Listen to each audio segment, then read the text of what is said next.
Hello, नमस्कार, जय हिंद साथियों।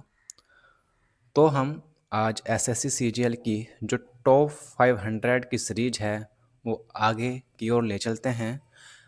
एक्चुअली कल क्या हुआ था, कल हमारी जो क्लास थी वो किसी टेक्निकल इशू के कारण हमको क्लास बीच में ही रोकनी पड़ गई थी। तो आज हम जहां हमने कल रोका था, वहीं से आज की क्लास को स्टार्ट करते हैं। और आपको मैं बता दूं, ये जो सीरीज है आपकी पीवाईक्यू सीरीज है, ठीक है, जो कि टॉप 500 सिनोनियम्स हैं जो आपके एग्ज़ाम से बिल्कुल ओरिएंटेड हैं, ठीक है, जो आपके एग्ज़ाम में सीधे सीधे हिट करेंगे। मैं आपसे ये लिख कर देता हूँ कि यदि आपने इस सीरीज को कर लिया तो आपका कोई भी सिनोनियम्स छूटेगा ही नहीं। और आपको मैं बता दूं, 1 या 2 दिन में मैं आपको जो एडुक्विटी नए क्वेश्चंस दे रही है, जो न्यू बेस्ड क्वेश्चंस हैं, उसको कैसे तोड़ना है, कैसे फोड़ना है, उसकी क्लास भी मैं आपको जल्द ही लेने वाला हूँ। लगभग उस क्लास में 2 दिन का टाइम लग जाएगा। उसके बाद मैं आपको उस सीरीज को भी चलाने वाला हूँ। तो आप उस सीरीज से जुड़ना ना भूलिए, ठीक है? तो चलिए अब क्लास को स्टार्ट करते हैं। कल हमने जो छोड़ा था वो छोड़ा था 8th क्वेश्चंस पर। अब हम 8th क्वेश्चन से आगे की ओर चलते हैं। चलिए, क्वेश्चन नंबर 8 कहाँ हैं जी?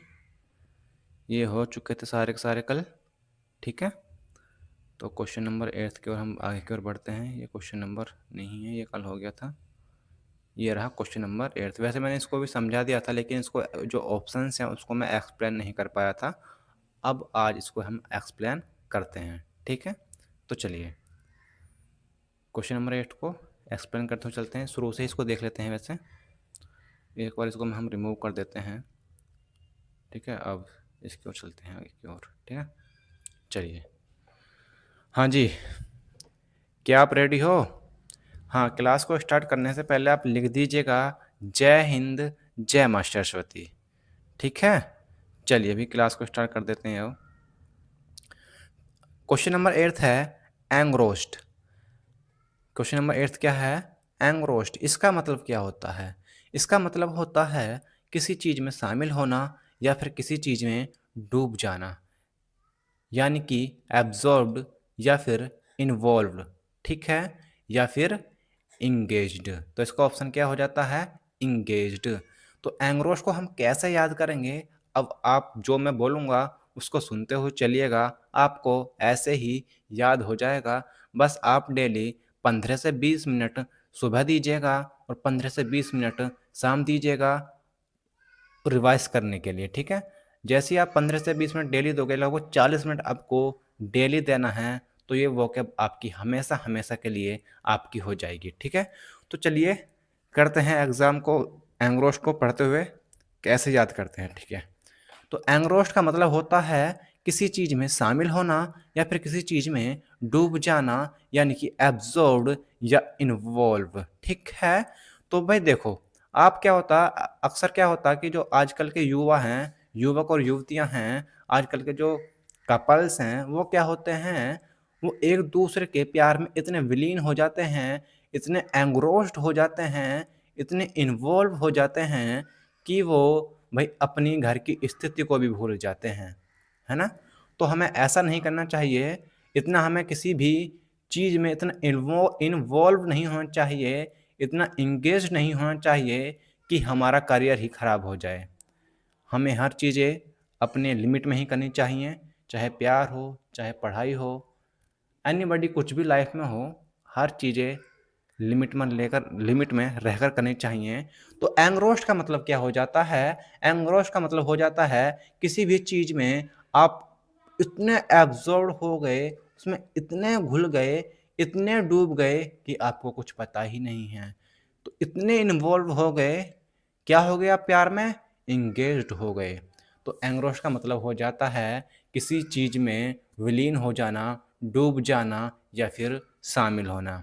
तो आपको ये याद हुआ, एंग्रोस्ड का मतलब हो जाता है एब्जॉर्ब्ड, इन्वॉल्व और इंगेज्ड, ठीक है। अब आगे की ओर चलते हैं ऑप्शंस को समझते हुए। ऑप्शंस को एक्सप्लेनेशन करते हुए। ठीक है, चलिएगा। पहला वर्ड ऑप्शन था हमारा, वर्ड था एंग्रोस्ड। वो हमने उसको समझ लिया है कि एंग्रोस्ड क्या होता है, किसी चीज़ में शामिल होना या फिर डूब जाना। यदि इसके सिनोनिम्स की बात करते हैं, और वैसे मैंने ये तीनों ऊपर करा दिए थे, एक नया और ऑप्शन आता है, सिनोनिम्स आ जाता है, वो है ऑक्यूपाइड। ऑक्यूपाइड का भी मतलब हो जाता है किसी चीज़ में शामिल हो जाना, इन्वॉल्व हो जाना। ठीक है, तो मतलब क्या हो जाता है इसका, किसी काम में पूरी तरह डूब जाना। ठीक है, आप जो है अपनी स्टडी में पूरी तरह क्या हो जाओ भाई, ऑक्यूपाइड हो जाओ, तभी तो आप सिलेक्शन लोगे। यदि आपको सिलेक्शन लेना है तो आप अपनी स्टडी में इस समय पर, क्योंकि एग्ज़ाम स्टार्ट होने वाला है सीजीएल का, तो उसमें आपको किस तरह से इन्वॉल्व होना है, एकदम अच्छे तरीके से उस एग्ज़ाम के लिए बिल्कुल ऑक्यूपाइड हो जाना है, डूब जाना है। ठीक है, तो ऑक्यूपाइड समझ आया, एंग्रोस्ड समझ में आया। ठीक है, तो चलिए अब करते हैं ऑप्शन का ऑपरेशन। ऑप्शंस का ऑपरेशन करें अब। ऑप्शन नंबर ए है डोरमेंट। देखो, डोरमेंट का मतलब क्या होता है, डोरमेंट का मतलब हो जाता है जो व्यक्ति आलसी होता है, लेजी होता है, उसको बोलते हैं हम क्या, डोरमेंट, यानी कि सोया हुआ या फिर निष्क्रिय।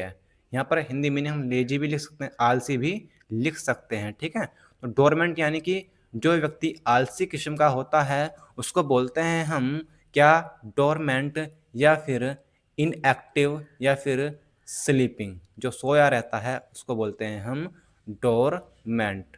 ठीक है, आपने एक चीज़ देखी होगी कि अक्सर लोग जो होते हैं ना, जो आलसी टाइप के होते हैं, वो हमेशा सोए हुए रहते हैं, टीवी देखते देखते क्या करते हैं, वो पढ़ाई करते हैं। क्या ऐसा कोई बच्चा है इस क्लास में, जो इस क्लास को देख रहा है, क्या ऐसा कोई है जो डोरमेंट किस्म का है, कि क्लास भी देख रहा है, सो भी रहा है और टीवी भी देख रहा है?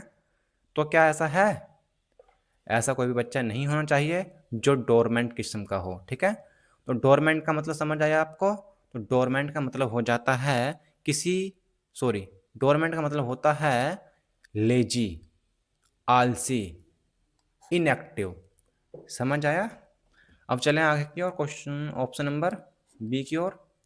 ऑप्शन नंबर बी क्या है, ऑप्शन नंबर बी का मतलब होता है कन्विक्ट, कॉन्विक्ट। इसका मतलब होता है अपराधी या फिर दोषी ठहराया गया व्यक्ति।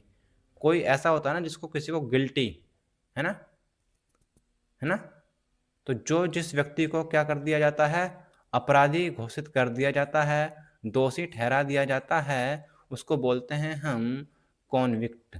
ठीक है, समझ आया?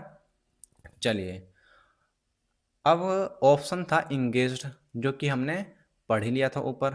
ठीक है, बिजी जो होता है वो क्या होता है, किसी चीज़ में शामिल ही होता है, ऑक्यूपाइड ही होता है, इन्वॉल्व भी होता है। आप इसका ऑप्शन बिजी भी ले सकते हो। ठीक है भाई, जो बंदा किसी चीज़ में इन्वॉल्व होगा तो वो बिजी तो होगा ना।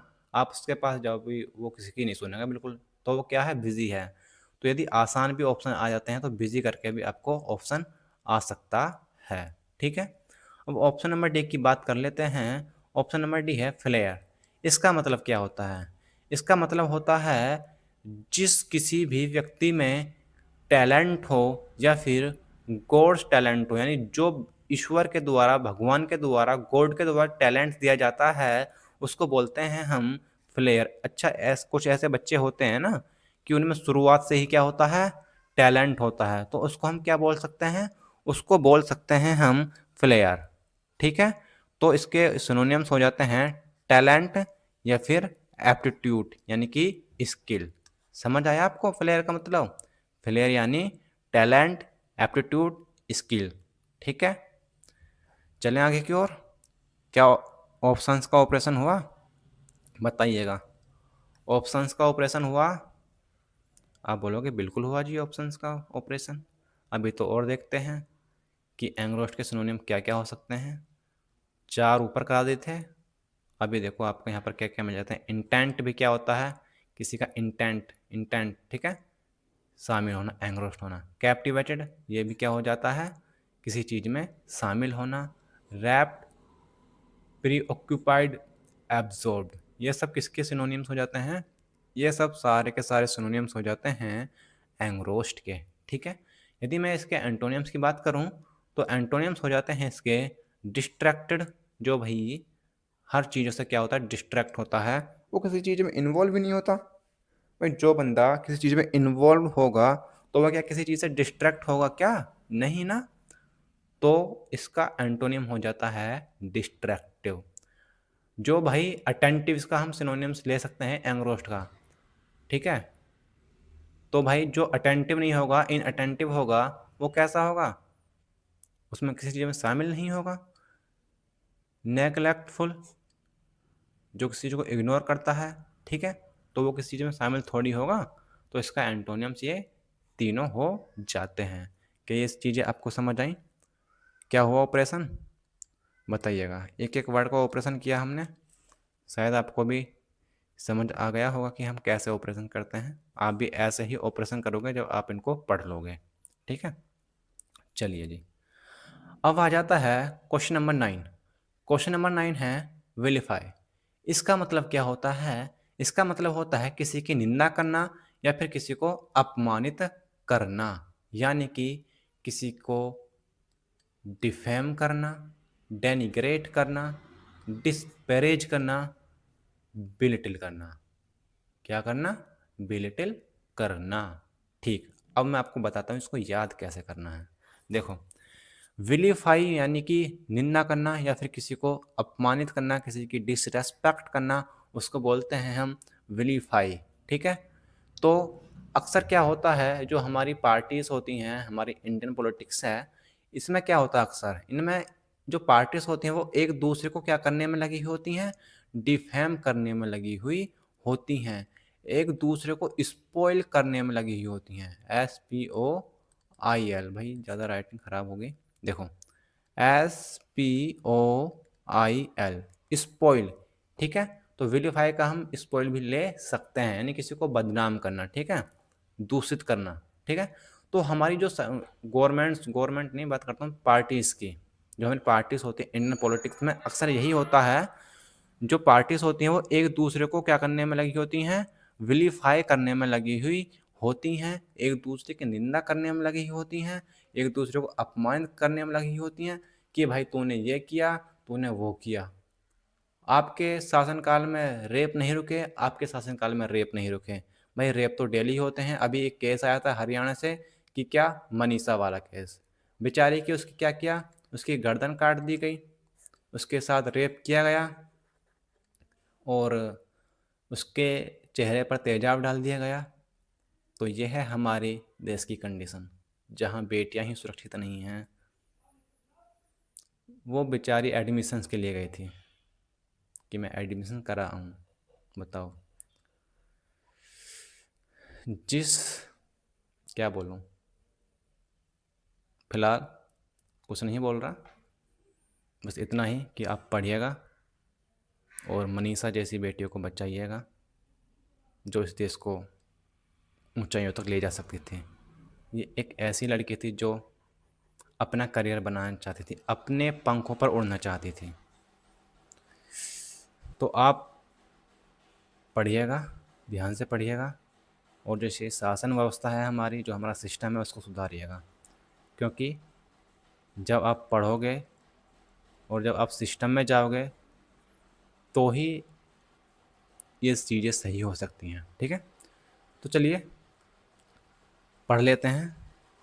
क्वेश्चन क्या था? विलीफाई यानी कि निंदा करना या फिर अपमान करना, किसी की डिसरेस्पेक्ट करना, यानी कि डिस्पैरेज, डेनिग्रेट या फिर डिफेम। ये क्या हो जाते हैं? ये हो जाते हैं किसी की निंदा करना। ठीक है, और इसका ऑप्शन हो जाता है बिलिटिल। ठीक है, समझ आया आपको? तो विलीफाई का मतलब किसी की निंदा करना, किसी को अपमानित करना। ठीक है, ऑप्शंस का ऑपरेशन करते हैं। किस प्रकार से ऑपरेशन करेंगे हम देख लीजिएगा। वर्ड विलीफाई था, ठीक है, तो इसका मतलब हो जाता है किसी की छवि खराब करना या फिर किसी को बदनाम करना, यानी कि डिस्पैरेज, डेनिग्रेट, डिफेम, मैलिग्न, स्लैंडर। ठीक है, ये सब हो जाते हैं विलीफाई के सिनोनियम्स, जो कि हो जाते हैं किसी को अपमानित करना। ठीक है, चलिए, तो ये भी इसका क्या हो जाता है भाई, ऑप्शन हो जाता है सही, बेलिटिल। और एक और इसका डिमेन, ये इसका एक्स्ट्रा सिनोनिम्स को यहाँ लिख लीजिएगा। ठीक है, तो चलिए अब करते हैं ऑप्शन नंबर बी का ऑपरेशन। ओप्युलेंट, इसका मतलब क्या होता है? ओप्युलेंट का मतलब होता है कि ऐसे व्यक्ति जो धनवान होते हैं, समृद्ध होते हैं, उनके पास पैसों की, दौलत की, संपत्ति की कोई कमी नहीं होती, उनको बोलते हैं हम ओपुलेंट। आजकल क्या है ना, जो बड़े बड़े लोग होते हैं, जैसे कि नेता लोग होते हैं, है ना, पार्टीज में जो गुंडे मवाली बैठे हुए हैं ना, वो क्या हैं, समृद्ध है पैसे से, बिल्कुल वो बिल्कुल धनवान है, उनके पास लग्जरीज गाड़ी हैं।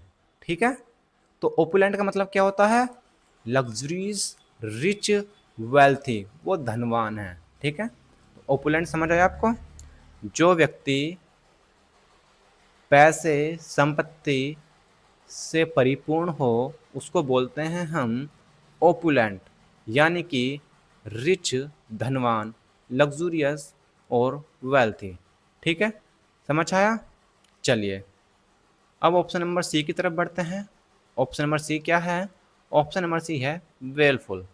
इसका मतलब क्या होता है? इसका मतलब होता है जो चीज़ हानिकारक हो, खतरनाक हो, उसको बोलते हैं बेलफुल। ठीक है, मैंने इसके बेलफुल के हानिकारक के ऊपर भी आपको मैंने करा दिए थे, क्या क्या होता है इसका, एक डेट्रीमेंटल भी कराया था। ठीक है, तो अब देख लेते हैं क्या क्या है। अब है हार्मफुल और मीनेशिंग, ये हो जाते हैं बेलफुल के सिनोनियम्स, और मैंने बाकी के आपको पहले ही करा दिए थे। ठीक है, मैंने आपको क्वेश्चंस में कराया था ओबनॉक्सियस, जो पहला ही वर्ड था हमारा, वो भी क्या था, हानिकारक था। ओबनॉक्सियस, OBNOXIOUS, ओबनॉक्सियस क्या था ये? ओबनॉक्सियस जो होता है हानिकारक ही होता है। डेट्रीमेंटल मैंने कराया था इसका आंसर।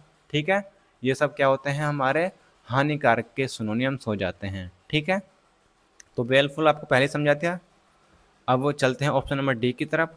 ऑप्शन नंबर डी है एलियन।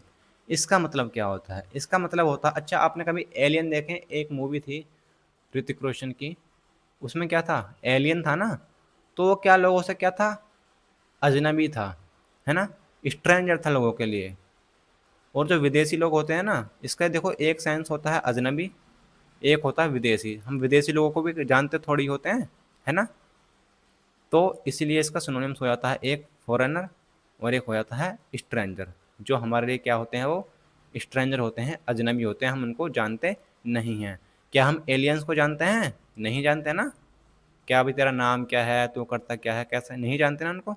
तो एलियन का मतलब होता है जो चीज़ें हमारे लिए क्या होती हैं, अननोन होती हैं। तो एलियन का हम लिख सकते हैं एक और, अननोन, UNKNOWN। अननोन भी क्या होता है हमारा, एलियन होता है। ठीक है, स्ट्रेंजर, फॉरेनर और अननोन।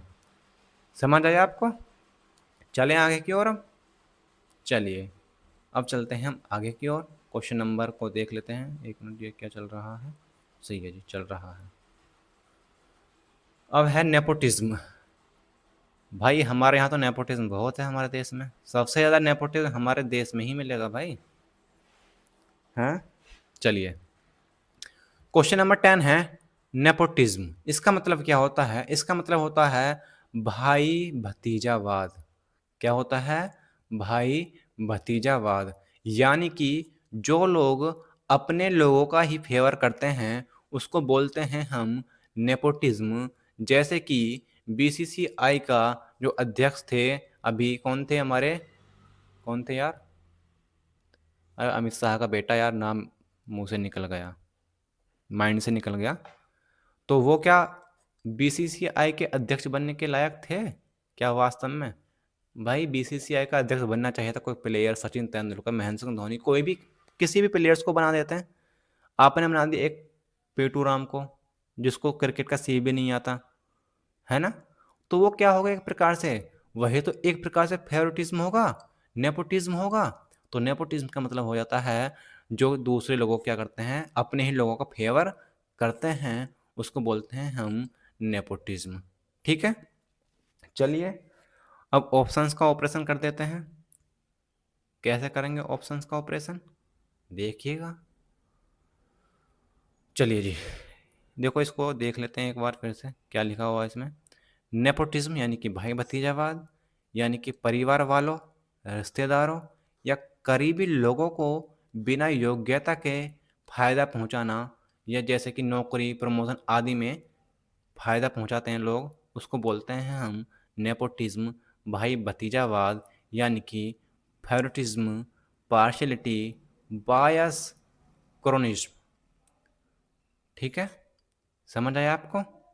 जो पार्शियलिटी करते हैं उसको बोलते हैं हम नेपोटिज्म, यानी पक्षपात, किसी एक को खास फायदा देना, इसका आंसर हो जाता है। ठीक है, अब बात कर लेते हैं ऑप्शन नंबर बी की।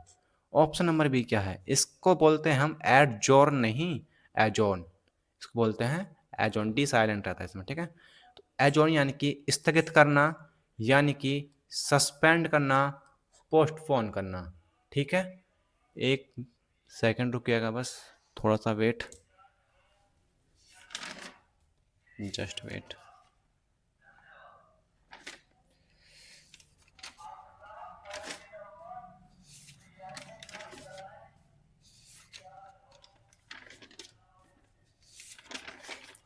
चलिए चलते हैं। हाँ जी, चलें। एजोन यानी कि किसी चीज़ को पोस्टपोन करना, स्थगित करना। जैसे कि हमारे यहाँ पर क्या होता है, हमारे इंडिया में क्या होता है, जो एग्ज़ाम होते हैं वो क्या होते रहते हैं, पोस्टपोन ही होते रहते हैं, वो हमेशा सस्पेंड ही होते रहते हैं। तो आपको एजोन समझ आया, किसी चीज़ को स्थगित करना। जैसे कि भारत में जो एग्ज़ाम्स होते हैं वो पोस्टपोन होते रहते हैं। ये भी भारत में जो टीजीटी पीजीटी वाली एग्ज़ाम परीक्षाएं वो क्या होती रहती हैं भाई, वो 3-3 4-4 साल लटकी रहती हैं, 5-5 6-6 साल हो जाते हैं, वो कभी क्लियर ही नहीं होती। तो वो क्या होती रहती हैं, वो पोस्टपोन ही होती हैं। क्या होती हैं, पोस्टपोन। ठीक है, तो एजोन का मतलब समझ आया आपको। चलिए अब देख ले हैं एफेबल। देखो एफेबल का मैंने आपको पहले भी ऊपर समझा दिया था, एक बार फिर से देख लेते हैं, इसमें कम ही आपको सिनोनिम बताऊंगा। ठीक है, तो एफेबल का मतलब होता है मिलनसार या फिर हंसमुख व्यक्ति। ऐसे कुछ व्यक्ति व्यक्ति होते हैं ना आपके सोसाइटी में, कि जो हमेशा एक दूसरे से मिलकर रहते हैं, समाज में अच्छे से लोगों से बातचीत करते हैं, मतलब किसी के भी घर ऐसी बढ़ जाते हैं और मतलब बातें करने लग जाते हैं ना, तो ऐसे लोगों को बोलते हैं हम एफेबल।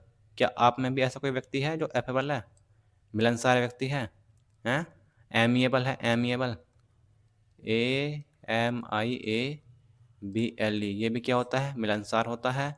एक हो जाता है कॉर्डियल, CORDIAL, ये भी क्या होता है, ये भी हमारा मिलनसार ही हो जाता है ना।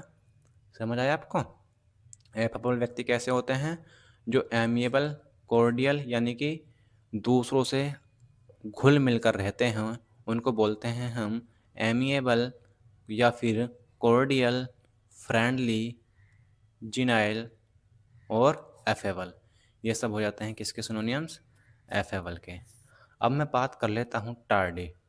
टार्डी का मतलब क्या होता है, टार्डी का मतलब होता है आलसी, लेजी, स्लैगिस। भाई जो देर से व्यक्ति आएगा वो कैसा होगा, लेजी तो होगा। तो टार्डी का मतलब होता है जो देर व्यक्ति देर से आता है, जो पर्सन देर से आता है, यानी लेजी किस्म का बंदा या व्यक्ति, उसको बोलते हैं हम टार्डी, यानी कि लेट या फिर स्लैगिश। ठीक है, समझ आया आपको? अब चलें आगे की ओर। चलिए अब चलते हैं आगे की ओर, क्वेश्चन नंबर, अच्छा इनके हम सिनोनियम्स और देख लेते हैं, किसके, नेपोटिज्म के।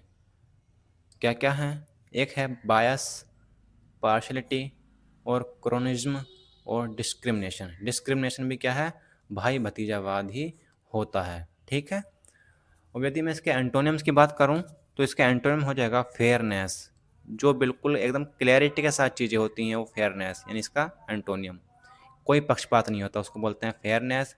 इम्पार्शलिटी, जस्टिस और मेरिटोक्रेसी। मेरिटोक्रेसी मतलब होता है जिस बिल्कुल एकदम पारदर्शिता के तरीके से चीज़ें होती हैं, ठीक है, उसको बोलते हैं मेरिटोक्रेसी। ठीक है, समझ आया आपको? चलें अब आगे की ओर। चलिए जी, क्वेश्चन नंबर 11, इसका मतलब क्या हो जाता है, देखिएगा जी।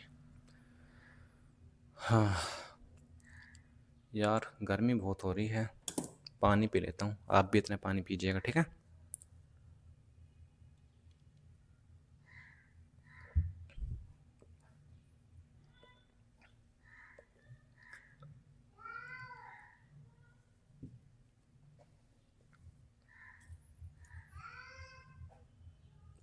चलिए जी, क्वेश्चन नंबर 11 क्या है?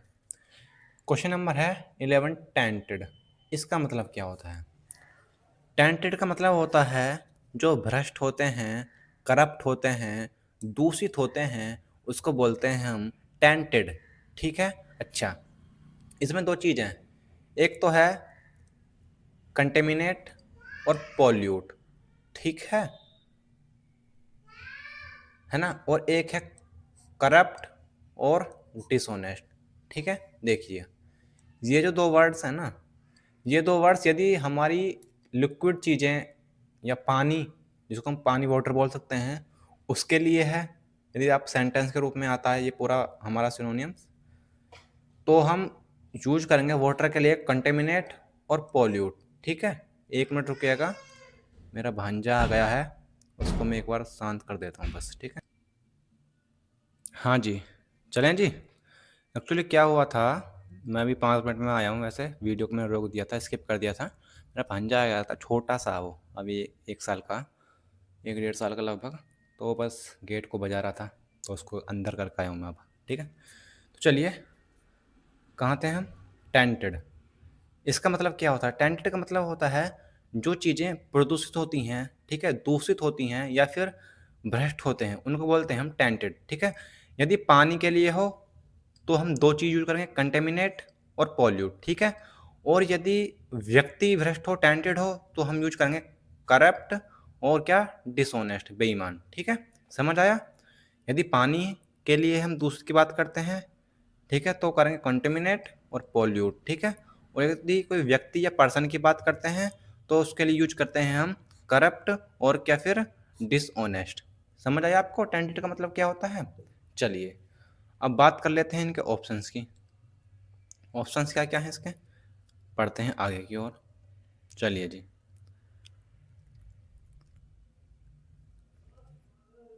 एक मिनट बस यार।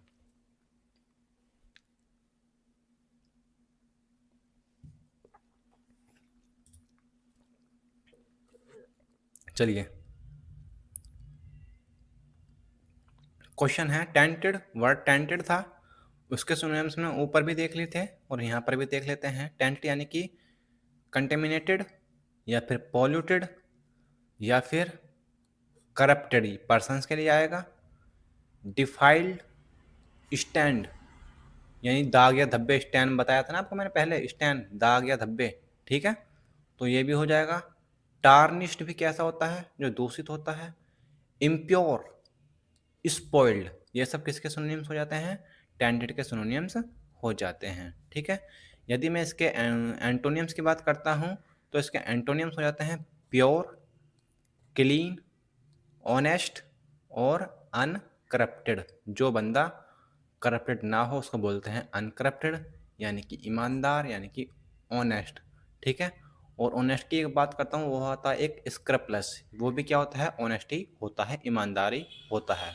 ठीक है, कंसाइंटर जो बताया था ना, ईमानदार और मेहनती, वो हम यहाँ पर भी काम कर जाएगा। ठीक है, अब बात कर लेते हैं हम ऑप्शन नंबर ए, यानी कि एक्विट। इसका मतलब क्या होता है? इसका मतलब हो जाता है किसी को बरी करना, यानी कि free from blame. Free from blame, उसको बोलते हैं हम क्या? Equity blame. समझ आया? फ्री फ्रॉम ब्लेम यानी कि किसी को बरी करना एक्विट करना, ठीक है। एक्सोनरेट, किसी को क्या करना, एक्सोनरेट करना यानी किसी को बरी करना। क्लियर करना, अब ये कोई हमने चीज़ें रखी हुई है तो उसका हमें, आपका जो हिसाब है ना एक्चुअली होता है ना कि दुकानदार होता है, हमारे उस पर कोई मतलब पैसे उधार होते हैं या कुछ भी चीज़ें होती हैं आपस में जो भी हो, तो हम क्या करते हैं, हम चीज़ों को क्या करते हैं, क्लियर करते हैं, ठीक है, अब ख़त्म करते हैं, ठीक है। तो यही इसका सिनोनिम्स ही हो जाएगा ये भी, ठीक है। किसी को डिस्चार्ज करना, जैसे कि हॉस्पिटल में क्या होता है, जो पेशेंट होते हैं, रोगी होते हैं, उनको क्या किया जाता है, डिस्चार्ज किया जाता है, ठीक है।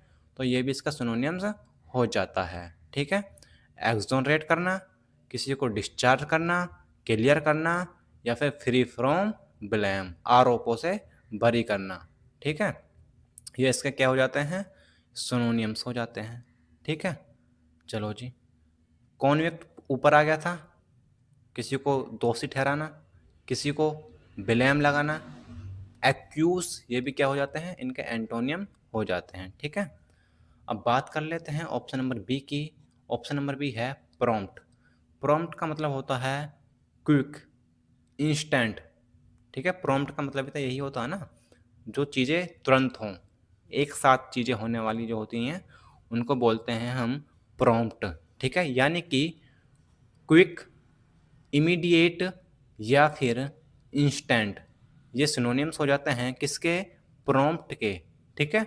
हमारी जो गवर्नमेंट है वो क्या करती है, पुलों को बनाने के लिए जल्दी करती है, एकदम क्विक तरीके से, एकदम इंस्टेंट तरीके से, और बाद में वो क्या हो जाते हैं, गिर जाते हैं, ठीक है। तो भाई ऐसा नहीं करना चाहिए, धीरे धीरे करना चाहिए, जितना समय लग जाए ऐसा भी नहीं कि हाँ तुम उसमें समय ही लगाते रहो, मतलब अच्छे से मजबूती के साथ थोड़ा सा टाइम लेके भी आप कर सकते हो, ठीक है। तो प्रॉम्प्ट यानी कि क्विक, इमीडिएट या फिर इंस्टेंट, ठीक है। यदि मैं इसके एंटोनिम्स की बात करूं तो एंटोनिम हो जाता है किसी चीज़ को डिले करना, स्लो करना या फिर लेट करना, ठीक है। लेट, स्लो और क्या, डिलेट, ये क्या हो जाते हैं, इसके एंटोनियम हो जाते हैं, ठीक है। अब बात कर लेते हैं ऑप्शन नंबर सी की, यानी कि नादरी। ये क्या होता है, इसको बोलते हैं जो चीज़ सबसे नीचे हो, सबसे लोएस्ट पॉइंट को बोलते हैं हम नादिर, या फिर बॉटम, या फिर डेप्थ्स, किसी की गहराई में जाना यानी कि डेप्थ्स, ठीक है, सबसे नीचे। समझ आया। चलिए, यदि मैं इसकी बात करूं, जैन, इसका एंटोनियम हो जाएगा जेनिथ, पीक, समिट, और एक होता है पिनाकल। बुक, बुक का नाम सुना आपने, पिनाकल, वो भी क्या हो जाता है, इसका एंटोनियम हो जाता है, ठीक है। तो ये आपके सिनोनिम्स हो जाते हैं और ये एंटोनियम हो जाते हैं, ठीक है। तो यहाँ पर देखो, चाहे इनको सिनोनियम समझ लीजिएगा, जेनिथ का, पिनाकल का, पीक, इस प्रकार से आपको लगभग लगभग मैं 500 500 सिनोनिम्स कराऊंगा, ठीक है, वर्ड्स कराऊंगा, जो आपके एग्ज़ाम के लिए बिल्कुल क्या होंगे, यूजफुल होंगे। आपको इससे, इस वाली क्लास से, यानी जो मैंने 500 सिनोनिम्स की सीरीज है उससे क्वेश्चंस मिलेगा ही मिलेगा, ठीक है। चलिए, अब क्वेश्चन नंबर डी की बात कर लेते हैं, उस ऑप्शन नंबर डी की। ऑप्शन नंबर डी है डिसऑनेस्ट, जो कि इसका आंसर था, जो कि इसका क्या था, आंसर था, यानी कि बेईमान, भ्रष्ट, ठीक है। तो भाई इसके करप्ट मैंने ऊपर बता दिया था, ये दो नए हैं इसमें, एक तो फ्रॉडलेंट और डेसिटफुल, ठीक है। इनको और आप नोट डाउन कर लेना, ठीक है। अब आते हैं इसके एंटोनिम्स की। तो एंटोनिम्स क्या क्या हो जाते हैं, ऑनेस्ट यानी कि ईमानदार, ट्रूथफुल, अपराइट, अपराइट यानी कि ईमानदार, और अपराइटनेस ईमानदारी, ठीक है। समझ आया आपको, अपराइट यानी कि ईमानदार, ठीक है। चलें आगे की ओर अब।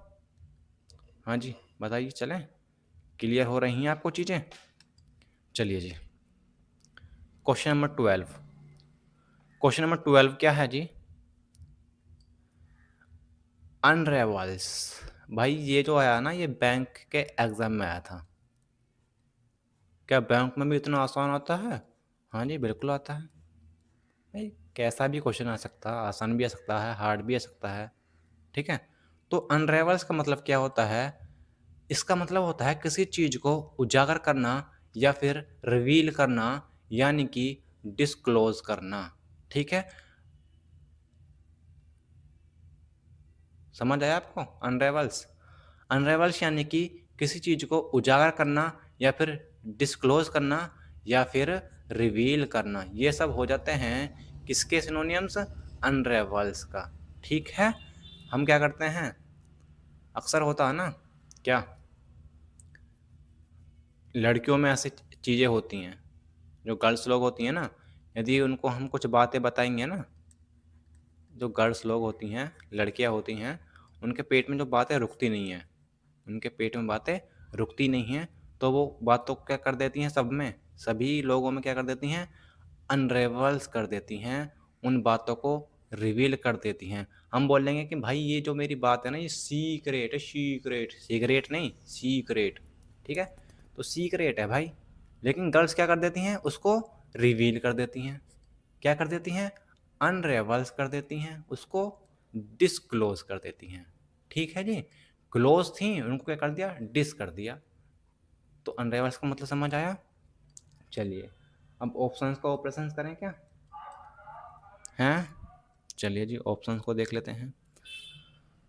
तो भैया, हाँ जी, अनरेवल्स के सिनोनिम्स देखें और डिस्क्लोज, अनरेवल्स हो गया ना। एक मिनट, इसको मैं कलर चेंज कर लेता हूँ, रेड कर लेता हूँ। ठीक है? डिस्क्लोज, रिवील, एक्सपोज करना भी क्या होता है, किसी चीज़ को उजागर करना। अनफोल्ड, फोल्ड थी, मुड़ी हुई थी, उसको अनफोल्ड कर दिया। एक्सप्लेन कर दिया भाई, क्लेरिफाई कर दिया। ठीक है? तो ये सब हो जाते हैं किसके सिनोनियम्स? अनरेवल्स के। ठीक है? यदि मैं बात करूँ इसके एंटोनियम्स की, तो कंसील मतलब होता है किसी चीज़ को छिपाना या हाइड करना। ठीक है? तो हाइड इसमें ए ऑप्शन आ गया। किसी को कवर करना, सप्रेस यानी कि दबाना, दबाना यानी कि किसी को हाइड करना। ठीक है? मैंने ये आपको शायद इस क्लास में नहीं कराया था या पिछली क्लास में कराया था, सप्रेस वर्ड कराया था। जैसे कि मैंने उसका उसमें एग्जांपल दिया था मैंने आपको, प्रोटेस्ट वाला। ठीक है? प्रोटेस्ट को हाइड कर दिया गया है, दबा दिया गया है। ठीक है? तो सप्रेस का मतलब समझ आ गया आपको? चलिए, तो रिवील इसका आंसर हो जाता है। ठीक है? सिनोनिम्स में ये आ चुके हैं, अनवेल भी हो जाता है, ये मैंने आपको करा दिए हैं। ठीक है? Conceal, hide, suppress. ठीक है? अब आ जाता है इसका option number B. Option number B क्या है? ऑप्शन नंबर बी है अप्रूव। अप्रूव का मतलब क्या होता है? अप्रूव का मतलब होता है कोई चीज़ या किसी चीज़ की स्वीकृति देना। किसी चीज़ की स्वीकृति देना या अप्रूवल देना, उसको बोलते हैं हम अप्रूव। अप्रूव या अप्रूवल बात एक ही है। ठीक है? अप्रूव यानी किसी चीज़ की अनुमति देना, एक्सेप्ट करना, एडमिट। क्या? एडमिट, एडमिट, ये भी क्या हो जाता है, इसका सिनोनियम हो जाता है। ठीक है? तो अप्रूव यानी कि एक्सेप्ट, एंडोर्स, ऑथोराइज और फिर एडमिट, ये सब क्या होते हैं, अप्रूव ही होते हैं। ठीक है? समझ आया? चलिए जी, अब यदि इसकी बात करें एंटोनियम्स की, तो एंटोनियम हो जाते हैं इसके रिजेक्ट यानी कि मना करना, रिफ्यूज़ या फिर डिस अलाउ। ठीक है? समझ आया? समझ आया आपको? चलिए, अब बात करते हैं एमिलियोरेट। एमिलियोरेट, एमिलियोरेट यानी कि किसी चीज़ में सुधार करना या फिर सुधारना, यानी कि इम्प्रूव करना, इन्हेंस करना, बेटर करना।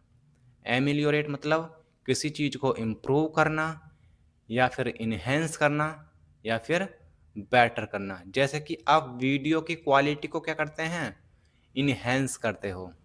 जो आपकी वीडियो की क्वालिटी होती है 144p, 244p, 360, 700p, 1080 HD, है ना, 2K, 4K, तो वीडियो को क्या करते हो आप, इन्हेंस करते हो। क्या करते हो? इन्हेंस करते हो। ठीक है? तो एमेलियोरेट का मतलब समझ आया आपको? यानी किसी चीज़ को इम्प्रूव करना, इन्हेंस करना या फिर बेटर करना। ठीक है? चलिए, मैं अब इसकी बात कर लेता हूँ इसके एंटोनियम्स की। एंटोनियम्स हो जाते हैं इसके वर्सन, किसी चीज़ को बद से बदतर बनाना यानी बिगाड़ना। डेटियो क्या है? डेट्रियोरेट और डिग्रेड। ठीक है, ये इसके क्या हो जाते हैं, एंटोनियम हो जाते हैं। ठीक है, अब आता है ऑप्शन नंबर डी। ये है हमारा वर्ड फॉरबिड। फॉरबिड यानी किसी चीज़ को मना करना। क्या करना, किसी चीज़ को मना करना, यानी कि प्रोहिबिट, बैन लगाना, और फिर प्रिवेंट। ये सब क्या हो जाते हैं, इसके सिनोनिम्स हो जाते हैं। किसी चीज़ पर आप बैन लगाओगे तो यानी कि आपने उस चीज़ को मना कर दिया, प्रोहिबिट कर दिया, प्रिवेंट लगा दी, रोक लगा दी। ठीक है, तो फॉरबिड का मतलब समझ आया आपको। अब मैं बात कर लेता हूँ इसके एंटोनियम्स की। इसके एंटोनियम्स हो जाते हैं अलाउ, किसी को स्वीकृति देना, परमिट और अप्रूव। ठीक है, तो ये भी, ये जो है ना, ये वाला, ये इसके सिनोनिम्स ही हैं। ठीक है, ये वाले। ठीक है, परमिट। ठीक है, समझ आया आपको। चलिए ऑप्शन नंबर ई को देख लेते हैं। ऑप्शन नंबर ई है टैसिट। इसका मतलब होता है, कुछ बंदे ऐसे होते हैं जो शांत स्वभाव के होते हैं, जो किसी से कुछ लेना देना नहीं रखते। ऐसे लोगों को बोलते हैं हम टैसिट, यानी कि मौन या फिर एप्रकट, जो दिखाई नहीं देते। ठीक है, ऐसे कुछ बंदे हैं तो भाई अपना काम से काम रखते हैं, किसी से कोई लेना देना नहीं रखते। उनको बोलते हैं हम टैसिट, यानी कि साइलेंट, स्पीचलेस, स्पीच लेस, और फिर क्या, वॉइसलेस, वॉइस लेस। ये भी क्या हो जाते हैं, इसके सिनोनिम्स हो जाते हैं। स्पीचलेस, वॉइसलेस, अनस्पोकन, साइलेंट, और क्या, इम्प्लिसिट। ये भी क्या होते हैं, ऐसा व्यक्ति जो शांत स्वभाव का हो उसको भी क्या बोलते हैं हम, इम्प्लिसिट बोलते हैं। ठीक है, अब मैं इसकी बात करता हूँ एंटोनियम्स की। एंटोनियम्स हो जाते हैं इसके एक्सप्लिसिट, एक्सप्रेस्ड और स्टेटेड। ठीक है, समझ आया आपको। चलें आगे की ओर अब। चलिए जी, आगे की ओर बढ़ते हैं। Question number 13। क्वेश्चन नंबर 13 है कोशिश। इसका मतलब क्या होता है, इसका मतलब होता है किसी चीज़ को मजबूर करना या फिर किसी को फोर्स करना। ठीक है, तो हमारी सरकारें क्या कर रही हैं अब, आंदोलन के लिए कोशिश कर रही हैं कि भैया तुम आंदोलन करो, हम आपकी फिर भी नहीं सुनेंगे। नहीं सुनते भाई वो। तो कोशिश का मतलब समझ आया। कोशिश का मतलब होता है किसी को मजबूर करना या फिर किसी को फोर्स करना। ठीक है, चलें आगे की ओर, ऑप्शंस को ट्रीटमेंट करें। चलिए जी, क्वेश्चन क्या है, फोर्स, ये भाई एक मिनट। ठीक, कोशिश यानी कि मजबूर करना या फिर किसी को फोर्स करना। कंपेल, किसी पर प्रेशर दबाना, प्रेशर में लाना किसी को, ये भी क्या होगा, किसी को फोर्स ही तो कर रहे हो जब किसी को आप प्रेशर में लाओगे। ठीक है, इंटीमिडेट, इंटीमिडेट यानी किसी को धमकाना, इंटीमिडेट यानी किसी को धमकाना, यानी उसका मतलब तुम अब उसको मजबूर ही कर रहे हो, फोर्स ही कर रहे हो। ठीक है, और कॉन्स्ट्रेन, ये भी क्या होता है हमारा, किसी को मजबूर ही करना होता है। ठीक है, अब मैं इसकी बात करूं एंटोनियम्स की, तो वो हो जाते हैं अलाउ, इनकरेज, किसी को साहस देना, मनाना, अनुमति देना। ठीक है, कन्विंस और परसुएड, ये क्या हो जाते हैं, इसके एंटोनियम्स हो जाते हैं। ठीक है, चलिए ये हमने पढ़ ही लिए हैं दोनों। अब बात कर ले हैं इसके ऑप्शन नंबर बी की। ऑप्शन नंबर बी क्या है, ऑप्शन नंबर बी है जिनाइल। इसका मतलब क्या होता है, इसका मतलब होता है ऐसे बंदे या ऐसे व्यक्ति या ऐसा पर्सन जो क्या होता है, मिलनसार होता है, एफेबल होता है ना। एफेबल अभी पहले ऊपर कराया था। ठीक है, ऊपर वाली स्लाइड में, इससे ऊपर नहीं, कुछ अभी कुछ देर पहले कराया था। ठीक है ना। एमिएबल होता है, कॉर्डियल होता है, चीयरफुल होता है, उसको भी बोलते हैं हम जिनाइल। ठीक है, तो सिनोनिम्स हो जाता है इसका फ्रेंडली, चीयरफुल, एमिएबल, कॉर्डियल कराया था ऊपर, एफेबल, AFFABLE। ठीक है, समझ आया आपको। चलिए, तो जिनाइल जो व्यक्ति या जो बंदे कैसे होते हैं, सभी से घुलने मिलने वाले होते हैं, सबसे बातें करते हैं। ठीक है, तो ऐसे लोगों को बोलते हैं हम कॉर्डियल, एमिएबल या फिर जिनाइल। ठीक है, चलिए अब देख लेते हैं option number C. Option number C क्या है? ऑप्शन नंबर सी है अनकाइंड। अनकाइंड यानी कि जो दया से रहित हों, यानी कि जिसमें बिल्कुल भी कोई दया नहीं होती, उसको बोलते हैं हम अनकाइंड, यानी कि क्रूरल, हार्श, मीन, निर्दयी लोग। ठीक है, जैसे कि अभी मनीषा वाले केस में बेचारी हरियाणा की लड़की थी, तो वे कैसे लोग थे? बहुत ज़्यादा हार्श थे, कठोर थे। वो कैसे थे? कठोर। कैसे थे वो? कठोर। अच्छा, पता है मैंने हर्ष ये कैसे याद किया था? मेरे को याद भी वैसे याद तो हो जाते हैं। मैंने हर्ष ऐसे किया था, एक्चुअली मेरी बुआ का लड़का है, उसका नाम है हर्ष। उसका नाम है हर्ष, है रैसे हर्ष ये वाला। ठीक है जी, तो ये वाला हर्ष हो गया। तो वो जो उसका जो स्वभाव है ना, वो बिल्कुल कठोर स्वभाव का लड़का, यानी मानता नहीं किसी की भी, जिद्दी टाइप का। ठीक है, तो मैंने ऐसे उसको याद कर लिया था कि हर्ष कैसा है, वो बहुत ज़्यादा कठोर है, निर्दयी है। ठीक है, इस प्रकार से। तो हर्ष यानी कि कठोर, तो अनकाइंड यानी कि क्रूरल, हर्ष, मीन, जो लोग निर्दयी होते हैं, जिनमें कोई दया नहीं होती, उनको बोलते हैं हम अनकाइंड। ठीक है, तो यदि मैं बात कर लूँ इसकी एंटोनियम्स की, तो वो हो जाते हैं काइंड, कंपैशनेट, जेंटल। जेंटल लोग कैसे होते हैं? दयालु।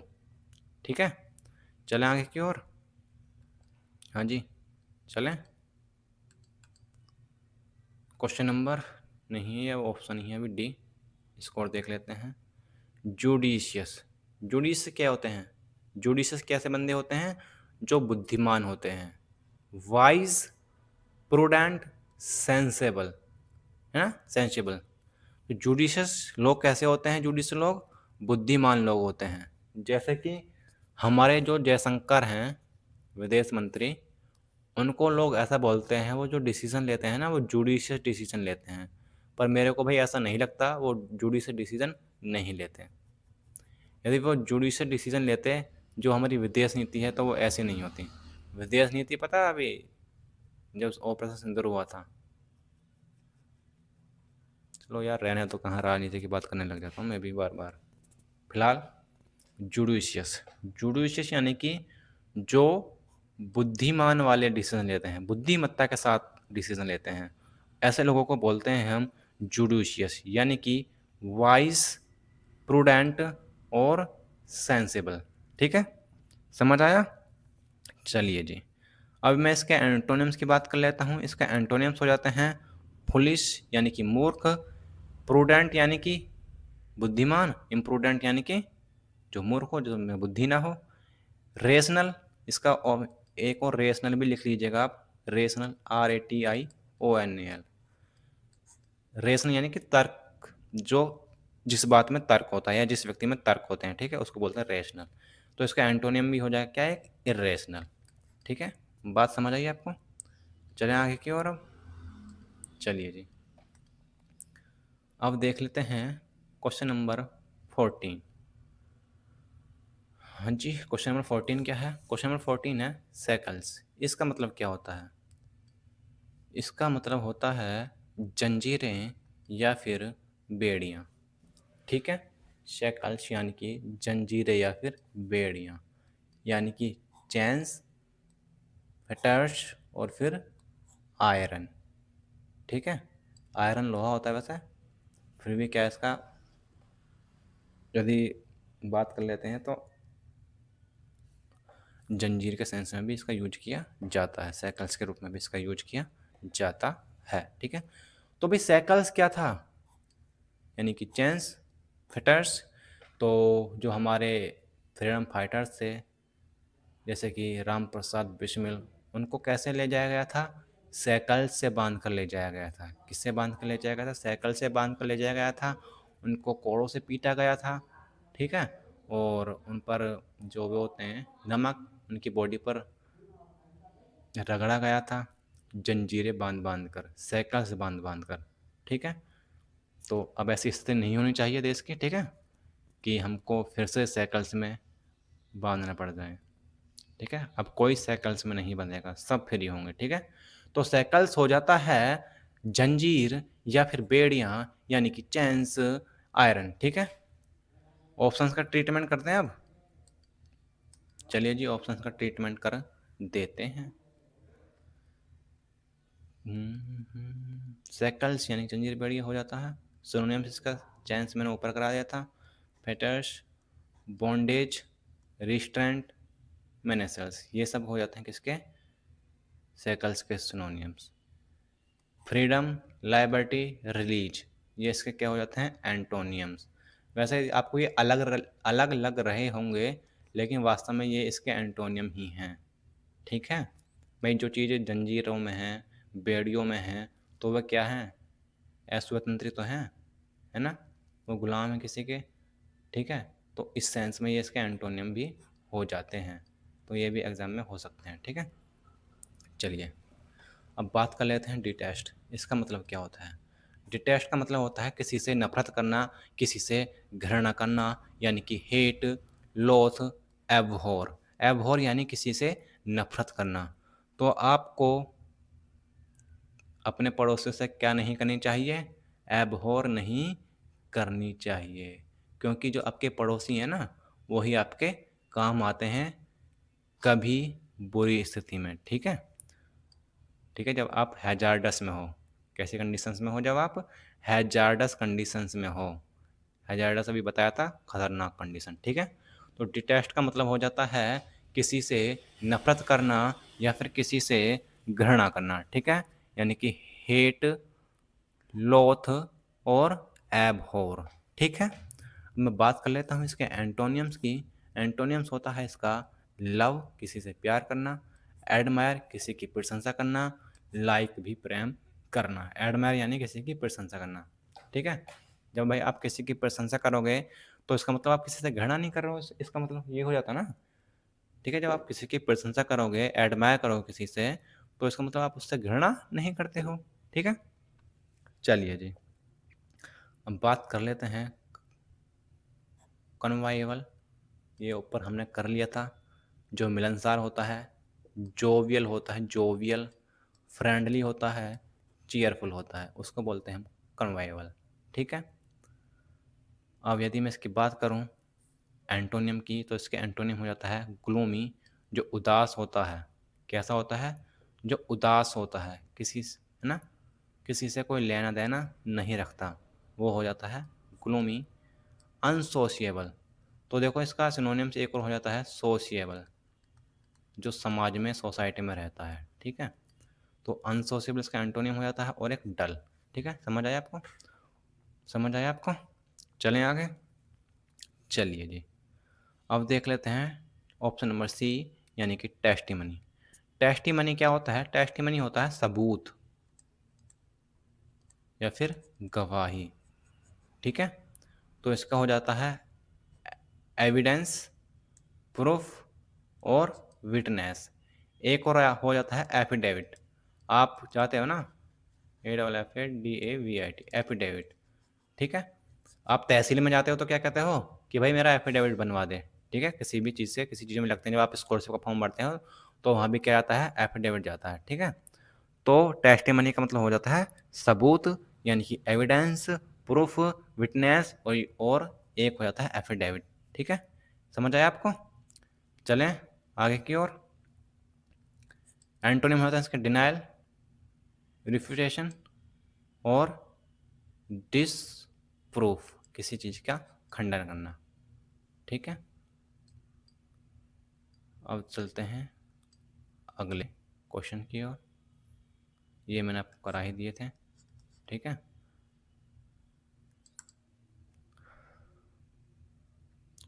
क्वेश्चन नंबर 15 है रेवनस। इसका मतलब क्या होता है? इसका मतलब होता है भूखा या फिर हंगरी, फैमिस्ट, पैकिश, और एक है स्टार्व्ड, STARVED। स्टार्व्ड भी क्या होता है?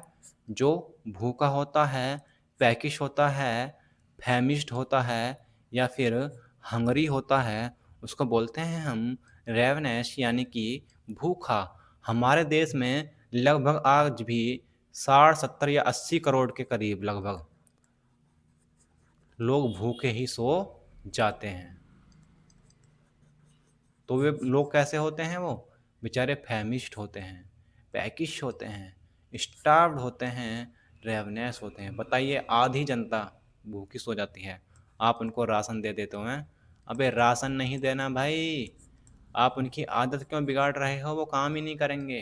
पता चाइना में क्या होता है? चाइना में काम किया जाता है, चाइना में काम कराया जाता है भाई, तभी तो हमारी इकोनॉमी बढ़ेगी। बिना काम के आपको फ्री में दे दिया जाएगा तो भाई आदत बिगड़ जाएगी। तो हमें लोगों की आदत नहीं बिगाड़नी, उनको काम कराना है, उनकी स्किल्स पर काम करना है, ठीक है। राशन नहीं देना, तो अब राशन नहीं लेना का, ठीक है। जो भाई योग्य हैं वो चलो आप राशन ले सकते हो भाई। आप जो ऐसा होता है कि हाँ, पता है अक्सर मैं अपनी अपने यहाँ पर बात कर लेता हूँ, जो हमारा गांव है, आसपास के लोगों को जो मैंने देखा है, पता है वो क्या करते हैं? वो राशन को लाते हैं, वो खाते नहीं हैं, वो उसको बेच देते हैं। और कुछ लोग होते हैं जो शराब बीड़ी सीढ़ी उनका पीते हैं, है ना, उसको बेचा राशन को और बीड़ी शराब में ले गए, ठीक है। और कुछ लोग ऐसे होते हैं उसको बेच के कुछ वैसे अपनी जूते ले आए, कपड़े ले आए, ठीक है। तो भाई राशन को खाने में जो यूज करते नहीं है, खाने में यूज पता कौन करते हैं? जो बिल्कुल बेचारा, जिसके पास कोई खाने के लिए कुछ है ही नहीं। तो भाई आप ऐसे लोगों को इंडिकेट कीजिए, उनकी आइडेंटिफिकेशन कीजिए कि जो वास्तव में इस राशन लेने के योग्य हैं, उनको राशन दे दीजिए, कोई दिक्कत नहीं है। आप सभी को राशन दे रहे हो, है ना भाई, आधा कर दीजिएगा। और जो बाकी इसका फंड बचे, आधा कटने के बाद उसके आप किसी फैक्ट्री वगैरह खोल दीजिएगा, कुछ जो भी कुछ है, ताकि लोगों को रोजगार मिल सके। आप ऐसे ही आप मतलब भाई स्टेबल चीज़ें होनी चाहिए ना भाई। आप यदि किसी को जॉब दोगे, रोजगार दोगे, तो वो चीज़ें स्टेबल हो जाएंगी। अब राशन दोगे, अगली सरकार ना दे, है ना, तो ये ऐसा थोड़ी होता, ठीक है। तो चलिए अब पढ़ लेते हैं रेवनेस यानी कि भूखा, हंगरी, फैमिश्ड, पैकिश और स्टार्व्ड। ये क्या हो जाता है? इसका सिनोनिम्स हो जाता है, इसका आंसर हो जाता है, ठीक है। अब बात कर लेते हैं इनके ऑप्शंस की, ट्रीटमेंट करते हुए चलते हैं। हाँ जी, चलें। रेवनेस यानी कि भूखा, हंगरी, फैमिश्ड, स्टार्व्ड, वोरेशियस। वोरेशियस यानी कि एक होता है जो ज़्यादा खाता हो, उसको वोरेशियस बोलते हैं। लेकिन भाई वो ज़्यादा तभी तो खाएगा जब क्या होगा? भूखा होगा। तो ये भी इसका सिनोनिम्स हो जाएगा, ठीक है। और पैकिश, ठीक है। चलिए जी, ये पढ़ लिया। अब आती है हॉर्न। हॉर्न का मतलब क्या होता है? हॉर्न का मतलब होता है स्किल को इम्प्रूव करना। किसको इम्प्रूव करना? स्किल को इम्प्रूव करना। किसको इम्प्रूव करना? स्किल को इम्प्रूव, स्किल, उसको बोलते हैं हम हॉर्न, ठीक है। तो यानी कि शार्पन करना, इम्प्रूव करना, रिफाइन करना। क्या करना? रिफाइन करना, ठीक है। हॉर्न का मतलब समझ आया आपको? चलिए जी, अब देख लेते हैं प्लॉट। इसका मतलब क्या होता है? इसका मतलब होता है किसी की हंसी उड़ाना या फिर किसी का मजाक बनाना, यानी कि मॉक, डेफी या फिर डिसरिगार्ड, ठीक है। समझ आया आपको? किसी की मजाक बनाना या किसी की हंसी लेना, उसको बोलते हैं हम मॉक, ठीक है। चलिए जी, अब बात कर लेते हैं ऑप्शन नंबर डी की। ऑप्शन नंबर डी है स्टिम्युलेट। इसका मतलब क्या होता है? इसका मतलब होता है किसी को उत्तेजित करना, किसी को उत्तेजित करना या किसी को इंस्पायर करना या फिर किसी को साहस देना, ठीक है।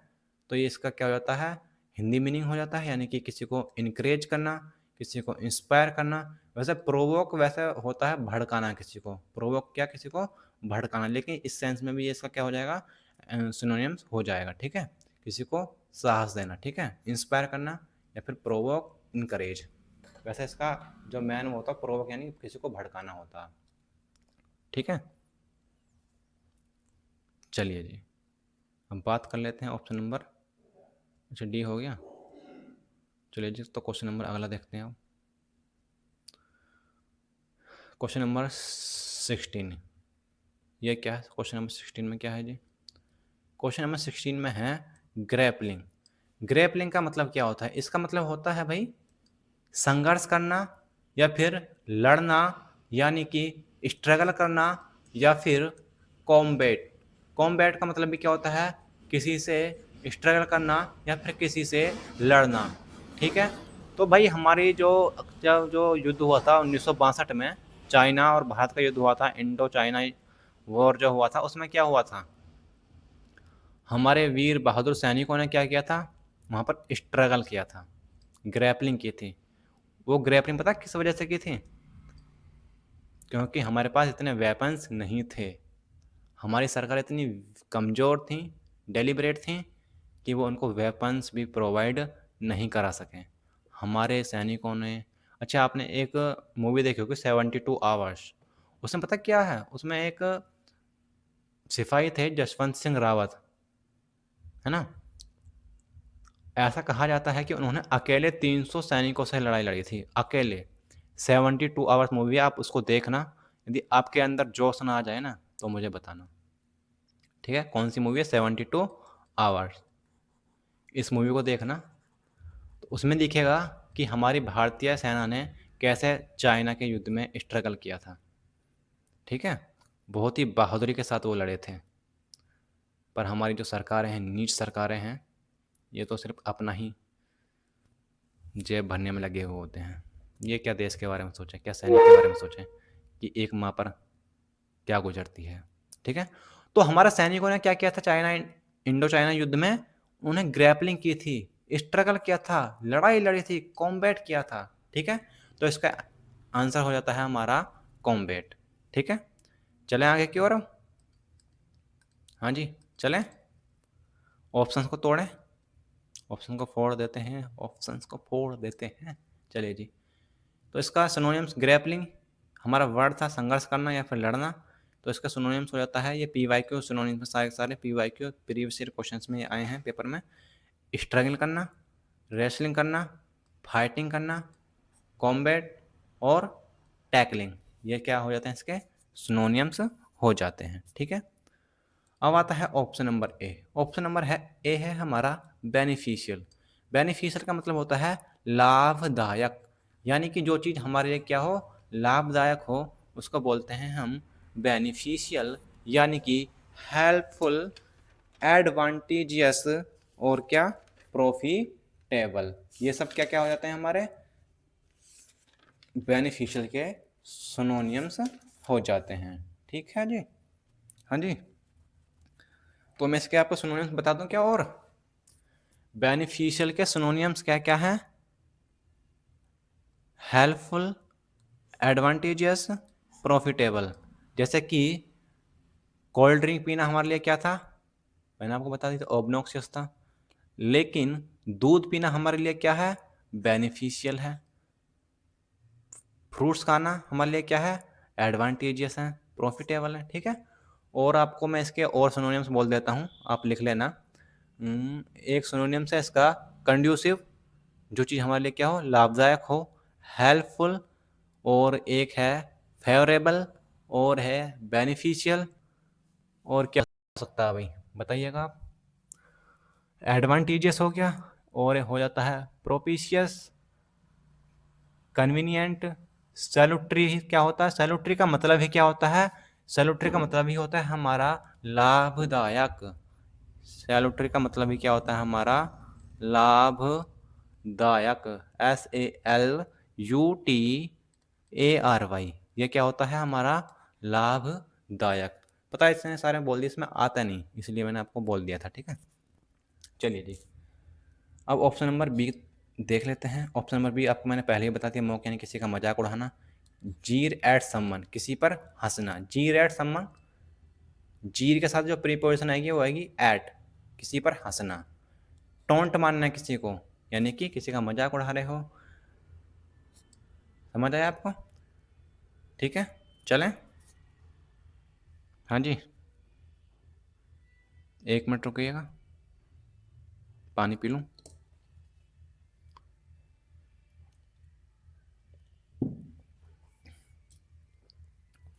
चलिए ऑप्शन नंबर सी देख लेते हैं अब।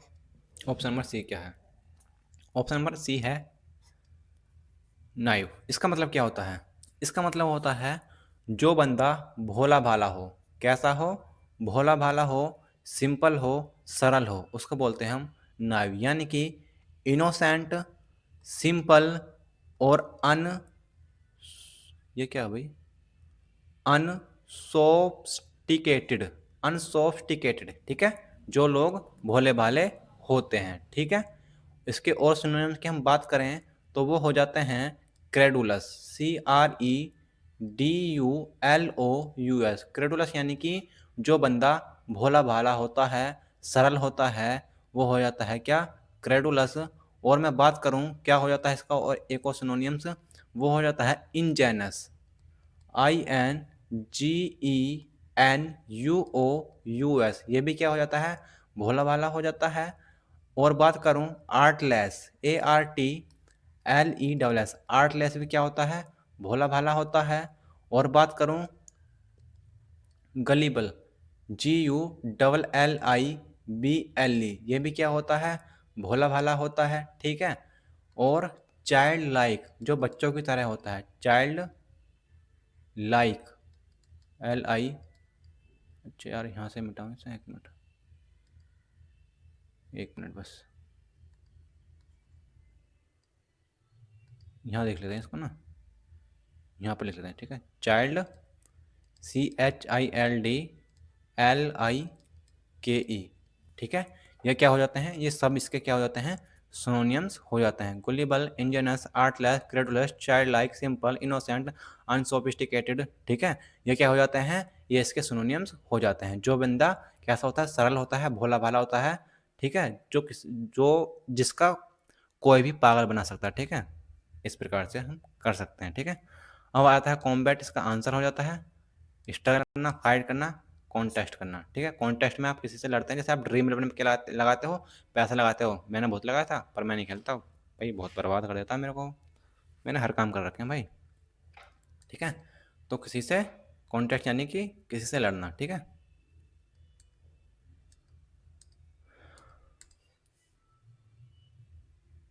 चलिए जी, अब बात कर लेते हैं हम क्वेश्चन नंबर 17 की। ये क्या हुआ? क्वेश्चन नंबर 17, ये क्या है? इमेशिएटेड। इसका मतलब क्या होता है? इसका मतलब होता है जो बंदा कमजोर होता है या फिर दुबला पतला होता है, उसको बोलते हैं हम इमेशिएटेड, यानी कि वीक, थिन या फिर इनफर्म, जो बेचारा दृढ़ ना हो। फर्म दृढ़, इनफर्म जो कमजोर हो, ठीक है। समझ आया आपको? 1 मिनट रुकिएगा बस, 1 मिनट। हाँ जी, चलें। चलिए, तो इमेशिएटेड कैसे बंदे होते हैं, कैसे व्यक्ति होते हैं? जो दिखने में दुबले पतले होते हैं, कमज़ोर होते हैं, उनको बोलते हैं हम इमेशिएटेड, यानी कि इनफर्म, थिन, वीक, ठीक है। चलें आगे की ओर, अब ऑप्शंस का ट्रीटमेंट करते हैं, आगे की ओर बढ़ते हैं। चलिए जी, वर्ड क्या था हमारा? इमेशिएटेड। देखो हमने पहले भी पढ़ लिए थे ये फीबल वगैरह, ठीक है। गॉन्ट, वीक, थिन, ठीक है। तो ये क्या हो जाता है? इसके सिनोनिम्स हो जाते हैं। अब सिर्फ इसको हम देख लेते हैं, इसके ऑप्शंस को। ये हमने कर लिया option, weak, frail, feeble. Frail कैसा? जो कमज़ोर होता है, आसानी से टूट जाता है, ठीक है, ये हो जाता है, ठीक है। अब आता है option number B. Option number B है कल्पेबल। कल्पेबल का मतलब होता है दोषी। क्या होता है? दोषी या फिर अपराधी, यानी कि गिल्टी, ब्लेम वर्थी या फिर रेस्पॉन्सिबल। वैसे ये जिम्मेदार होता है, जिम्मेदार, रेस्पॉन्सिबल, ठीक है। वैसे लेकिन यहाँ भी इसका आंसर हो जाएगा, ठीक है। किसी चीज़ के लिए दोषी होना यानी कि रेस्पॉन्सिबल होना उस चीज़ के लिए, ठीक है। इस वाले सेंस में ये इसका सिनोनिम्स हो जाएगा, ठीक है। अब बात कर लेता हूँ मैं फेट की। इसका मतलब क्या होता है? भाग्य। इसका मतलब क्या होता है? भाग्य, यानी कि डेस्टिनी, फॉर्चून, और एक हो जाता है प्रोविडेंस, PROVIDENCE, CE प्रोविडेंस का मतलब भी क्या होता है? भाग्य, यानी कि किस्मत, डेस्टिनी, फॉर्चून। ठीक है, समझ आया? आपकी भाग्य में अभी जॉब लेना है, प्रोविडेंस में आपकी में है। ठीक है, चलिए जी, अब करते हैं ऑप्शन नंबर डी की बात। ऑप्शन नंबर डी है प्रोलिफिक। इसका मतलब क्या होता है? इसका मतलब होता है जो चीज उपजाऊ हो। क्या हो? उपजाऊ हो। आजकल हमारी धरती की ऐसी जो भूमि है, हमारी लैंड है, वो अब बिल्कुल भी फर्टाइल नहीं बची है। वो कैसी हो गई है? अब इनफर्टाइल हो गई है। हम उसमें इतना खाद लगाते हैं, इतनी दवाइयाँ लगाते हैं, तो कैसी हो गई हैं अब? बिल्कुल भी उपजाऊ वो नहीं रही हैं, बिल्कुल भी फ्रूटफुल वो नहीं रही हैं, बिल्कुल वो प्रोडक्शन नहीं करती। यदि प्रोडक्शन करती हैं तो मतलब जिसे बोलते हैं ना यूजलेस, जो बीमार कर सकते हैं, वो ऐसा प्रोडक्शन करती हैं। ठीक है, तो प्रोलिफिक का मतलब हो जाता है जो चीज़ प्रोडक्टिव हो, फ्रूटफुल हो, फर्टाइल हो, यानी कि जो चीज़ उपजाऊ हो। ठीक है, उसको बोलते हैं हम प्रोलिफिक। समझ आया आपको? चलें आगे की ओर, अब आगे की ओर बढ़ते हैं। हाँ जी, ये क्या है? एक मिनट रुकिएगा, बस एक चीज़, इतना आप इसका आंसर बताइएगा। ठीक है, बस एक मिनट।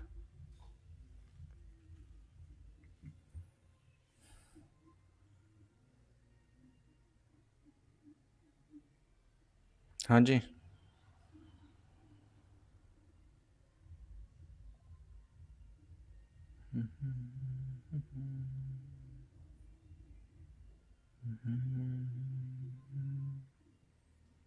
चलिए जी चलें।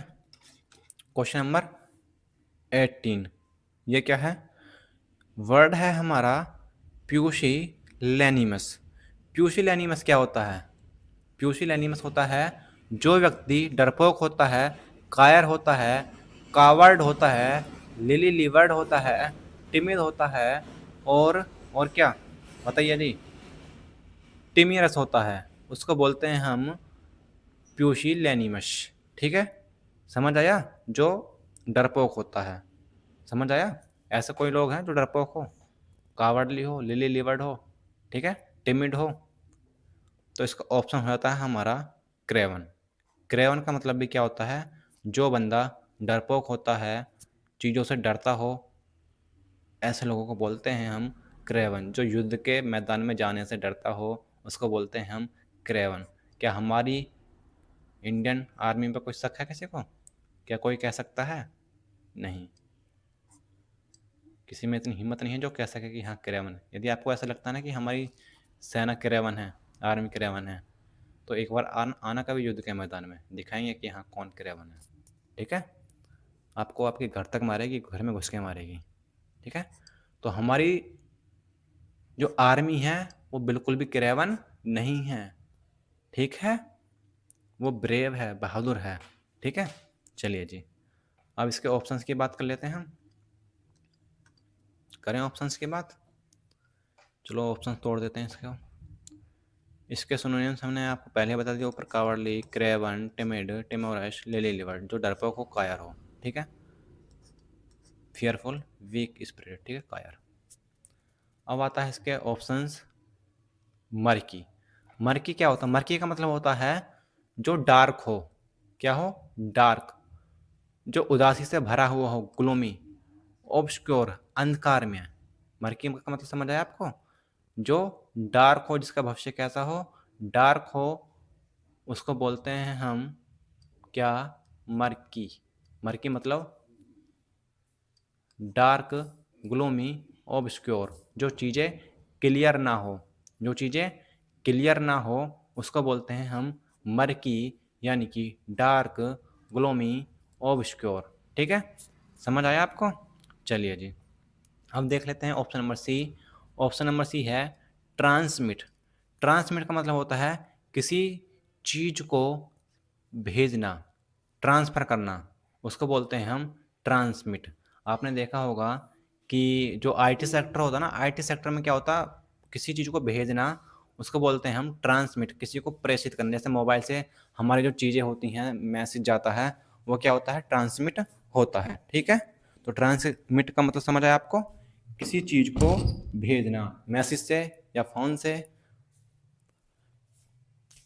ठीक है, ट्रांसमिट यानी कि कन्वे, ट्रांसफर करना। ठीक है, अब है ऑप्शन नंबर डी, वोम। ये मतलब क्या होता है, इसका मतलब होता है गर्भ। जैसे कि हमारी महिलाएं होती हैं, मोम होती हैं, तो हम जो पैदा होते हैं तो हम गर्भ में रहते हैं ना, वोम में रहते हैं, है ना, बैली। हम इतनी उस जगह पर इतने सुरक्षित रहते हैं, हमसे ज़्यादा माँ अपने से ज़्यादा हमारा ध्यान रखती है। ठीक है, तो भाई जो हमारी माँ का गर्भ है वो किसी बैली से कम नहीं है। बैली यानी कि गर्भ ही होता है, बैली यानी घाटी। घाटियाँ कैसे सुंदर होती हैं, तो ऐसे ही हमारी माँ का गर्भ बहुत सुंदर होता है। ठीक है, वो हमें बिल्कुल भी कुछ चीज़ें नहीं होने देती। ठीक है, यूट्रस, कैविटी, ये क्या सब क्या हो जाते हैं, वोम के सिनोनिम्स हो जाते हैं। ठीक है, चले आगे की ओर। अब बैली यानी कि गर्भ। ठीक है, अब आता है इम्पाउंड। इम्पाउंड का मतलब क्या होता है, इसका मतलब होता है किसी चीज को जब्त करना या फिर किसी चीज पर कब्जा करना, यानी कि कॉन्फिस्केट या फिर सीज करना। जैसे कि दिल्ली में आजकल क्या हो रहा है, दिल्ली में आजकल क्या हो रहा है, जो वहाँ की मुख्यमंत्री है रेखा गुप्ता, हैं क्या कर रही है वो, लोगों के घरों पर, लोगों के घरों को तोड़कर वहाँ पर क्या किया जा रहा है, इम्पाउंड किया जा रहा है, उनको सीज किया जा रहा है, उनको जब्त किया जा रहा है, कब्जा किया जा रहा है। ठीक है, तो इम्पाउंड का मतलब समझ आता है आपको, यानी किसी चीज पर कब्जा करना या फिर किसी चीज को जब्त करना, जैसे कि दिल्ली सरकार कर रही है दिल्ली में गरीब लोगों के घरों को तोड़कर। ठीक है, समझ आया आपको। चलिए ऑप्शंस की तरफ, अब ऑप्शंस को तोड़ते हैं। चलिए जी, हाँ जी, वर्ड इम्पाउंड जब्त करना या कब्जा करना, यानी कि कन्फिस्केट या फिर किसी चीज़ को सीज करना। ठीक है, अब आ जाता है ऑप्शन नंबर ए, क्रेडुलस। मैंने आपको पहले ही बता दिया था, जो क्या हो, बहुत ही सीधा साधा हो, आसानी से इस पर विश्वास किया जा सके, यानी कि गुलेबल, नेव, ट्रस्टिंग। और ऊपर मैंने बहुत सारे आपको बताए थे। ठीक है, क्या क्या बताया था ऊपर, बताओ मैंने आपको। मैंने आपको बताया था इंजेनस बताया था, नेव बताया था, इनोसेंट बताया था, सिंपल बताया था, चाइल्ड लाक बताया था, गुलिबल बताया था, आर्टलेस, क्रोडोलस, ये बताया था सारे सारे। ठीक है, चलें अब आगे की ओर। ऑप्शन नंबर डी, अच्छा डी नहीं बी है ये, सॉरी मुझे दिख कुछ और गया। डिलीजेंट क्या होता है, इसका मतलब होता है जो लोग मेहनती होते हैं, इंडस्ट्रियस होते हैं, हार्ड वर्किंग करने वाले होते हैं, परसिस्टेंट, ये भी मैंने आपको बता दिया था पहले, एस्यूडस होते हैं। ठीक है, क्या बताते हैं, बता दिया था पहले ही, बता दिया था, जो एस्यूडियस होते हैं, वर्ड आया था आपका एस्यूडियस, वो कैसे होते हैं, डिलीजेंट होते हैं, हार्ड वर्किंग, इंडस्ट्रियस, परसिस्टेंट। हमारा जो देश का युवा है वो बिल्कुल भी मेहनत नहीं करता है, वैसे क्या करता है मेहनत, ऐसा जो आपको वो मेहनत करनी चाहिए वो बिल्कुल भी, मुझे तो नहीं लगता कि हाँ वो डिलीजेंट है। आपको पता है मैंने आपको डिलीजेंट में क्या वो ऑप्शन एग्जाम्पल दिया था, पता, मोदी जी वाला, याद आया कि हमारे मोदी जी बिल्कुल भी डिलीजेंट नहीं हैं, याद आया आपको। ठीक है, ऐसे ही याद करना आपको। चलिए अब देख लेते हैं ऑप्शन नंबर सी को। ऑप्शन नंबर सी है एरिड। एरिड लैंड कैसी होती है, बंजर भूमि होती है, सूखी होती है ना। हमारे देश में ऐसे बहुत से क्षेत्र हैं जहाँ पर हमारी जो भूमि है, लैंड है, बिल्कुल कैसी हो चुकी है, वो बैरन है, पास्ट है, सूखी हुई पड़ी है।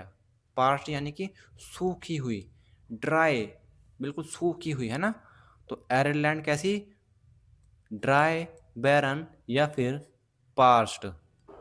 ठीक है, समझ आया आपको, ये इसका हमारा ऑप्शन हो जाता था सीज आंसर। ठीक है, अब चलते हैं क्वेश्चन नंबर 20, जो कि ये लास्ट होने वाला है। ठीक है,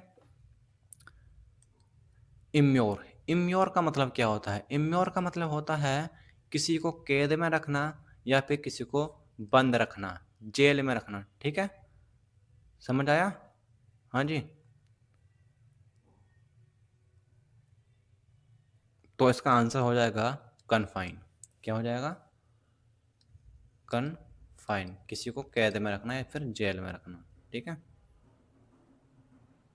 चलिए जी, तो सिनोनिम्स की बात कर लेते हैं इम्योर का, यानी कि कन्फाइन।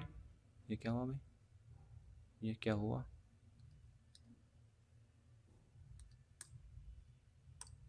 ये क्या हो गया यार? चलिए चलते हैं जी। इम्योर यानी किसी को कैद में रखना या किसी को बंद करना, जेल में रखना, या फिर इनक्लोज, जेल, इम्प्रिजन और कन्फाइन, जो कि इसका आंसर था। ठीक है, ये आंसर था ना, कन्फाइन। इम्प्रिजन, किसी को डिटेन करना। डिटेन करना भी, जैसे कि अभी नीतू मैम को, राकेश सर को, इनको सबको क्या कर लिया था? डिटेन कर लिया था, उनको इनक्लोज कर लिया था। ठीक है, अब कर देखते हैं option number B. Option number B क्या है? मोमेंटस। इसका मतलब होता है महत्वपूर्ण दिन, यानी महत्वपूर्ण जो चीज़ हमारे लिए क्या होती है? इम्पोर्टेंट होती है। क्या होती है? इम्पोर्टेंट होती है। जैसे कि जब आपकी जॉब लगेगी तो वो आपका डे कैसा होगा? वो आपका डे होगा, मोमेंटस डे होगा, इम्पोर्टेंट दिन होगा आपके लिए वो। तो यानी कि सिग्निफिकेंट, वैटी और इम्पोर्टेंट, ये हो जाते हैं आपके मोमेंटस के सिनोनियम्स। ठीक है, अब मैं बात कर लेता हूँ फॉरलॉर्न। फॉरलॉर्न का मतलब क्या होता है? इसका मतलब होता है जो दुखी होता है, निराश होता है, सैड होता है, उसको बोलते हैं हम फॉरलॉर्न। समझ आया आपको? फॉरलॉर्न का मतलब दुखी, सैड, निराश। ठीक है, तो यानी कि होपलेस, जिसकी आशा खो गई हो, लोनली, अकेला हो, माइजरेबल हो बेचारा, बिल्कुल। ठीक है, तो फॉरलॉर्न का मतलब समझ आया। इसके और सिनोनिम बता देता हूँ आपको क्या क्या हो सकते हैं। इसके फॉरलॉर्न के सिनोनिम हो जाएंगे, लिख लेना, बोल रहा हूँ। Gloomy, downcast, dejected, disconsolate, despondent, crestfallen, depressed, disappointed, और हो जाएगा क्या भाई? डिसहार्टेड, और क्या होगा? एक हो जाएगा डेसोलेट, सैड, और मोर्नफुल, मेलैंकली, डोलफुल, और क्या होगा भाई? मोरोस। ये इसके क्या हो जाते हैं? सिनोनियम्स हो जाते हैं। ठीक है, इनको भी आप नोट डाउन कर लेना। अब है ऑप्शन नंबर डी, इम्ब्रोग्लियो। इम्ब्रोग्लिया मतलब होता है उलझन में होना, है ना, या फिर जटिल समस्या। इम्ब्रोग्लियो मतलब जटिल समस्या, यानी कि कॉम्प्लिकेशन, यानी कि कॉम्प्लिकेशन, या फिर कंफ्यूजन, या फिर इंटेंजलमेंट। ये क्या होते हैं? इम्ब्रोग्लियो के सिनोनियम्स हो जाते हैं। मैं आपको एक्स्ट्रा सिनोनियम्स भी देता हूँ, वो क्या क्या हैं। एक है, लिख लीजिएगा यहाँ से, इम्ब्रोग्लियो के complicated situation, COMPLICATED, complicated situation, SITUATION, complicated situation, और कॉम्प्लेक्सिटी, COMPLEXITY, ये भी क्या होता है? हमारा इम्ब्रोग्लियो ही होता है, जटिल समस्या ही होती है। एक लिख लीजिएगा प्रॉब्लम, ये भी हो जाता है। और लिखिएगा डिफ़िकल्टी, DIFFICULTY, डिफ़िकल्टी भी क्या होती है? इम्ब्रोग्लियो, यानी कि एक समस्या ही होती है। और एक हो जाता है प्रेडिकेमेंट। प्रेडिकेमेंट, ये भी क्या होता है हमारा? ये भी एक प्रकार से एक समस्या ही होती है, एक जटिल समस्या ही होती है, इम्ब्रोग्लियो ही होती है। एक होता है प्लाइट। प्लाइट मतलब समस्या। और क्या हो सकता है इसका भाई? डायलेमा। डायलेमा मतलब किसी दुविधा में होना, डायलेमा, DILEMM, ये डायलेमा। एक हो जाएगा क्वेंड्रे। यार ये मिटा दूँ इसे, इन्हें मिटा देता हूँ ना, ठीक है, या फिर मैं नया पेज ले लेता हूँ ना। ये मिटा कैसे? हाँ जी। और क्या हो जाता है हमारा? QUANDARY, क्वेंड्रे। और एक हो जाता है ट्रैबल, TROUBLE, ट्रैबल मतलब एक प्रकार से समस्या ही होती है। तो मैंने आपको क्या क्या बोला था, एक बोला था complicated situation, complexity, problem, difficulty, predicament, plight, dilemma, quandary, troublesome या फिर ट्रेबल। ठीक है, तो ये क्या हो जाते हैं, इसके सिनोनियम्स हो जाते हैं। तो बताइएगा आपको ये क्लास कैसी लगी, आपको क्या मज़ा आया इस क्लास करने में। यदि आपको मज़ा आया तो प्लीज़ चैनल को सब्सक्राइब ज़रूर कर लीजिएगा और अपने जो मित्रगण हैं उन तक इस क्लास को पहुंचा दे दीजिएगा, ताकि वो भी इस क्लास का आनंद ले सके और अपने स्कोर को इन्हेंस कर सके। ठीक है, तो लगभग मैंने आपको इस वीडियो में यानी 2 वीडियो में 500 वर्ड यानी 500 वर्ड सिनोनिम्स कराए हैं, जो कि PYQ क्वेश्चंस हैं और मोस्ट इम्पोर्टेंट हैं, जो कि आपके एग्ज़ाम को आपके पेपर में बिल्कुल हिट करेंगे। तो आई होप आप इनको कर लेंगे अच्छे से। और यदि आपको ये PPT या PDF लेनी है तो कमेंट में लिख दीजिएगा, मैं आपको इसको टेलीग्राम पर प्रोवाइड करा दूंगा, क्योंकि मैंने अभी टेलीग्राम चैनल नहीं बनाया है। यदि आप इस PDF की आपको नीड होगी तो मैं बनाकर टेलीग्राम चैनल उसको इसमें पोस्ट कर दूंगा। ठीक है, अपलोड कर दूंगा। ठीक है जी, तो भाई हाँ जी, चैनल को एक बार सब्सक्राइब जरूर कर लीजिएगा और शेयर कर दीजिएगा। ठीक है, ये भाई देखो, ये आपकी सीट, ये क्या थे आपके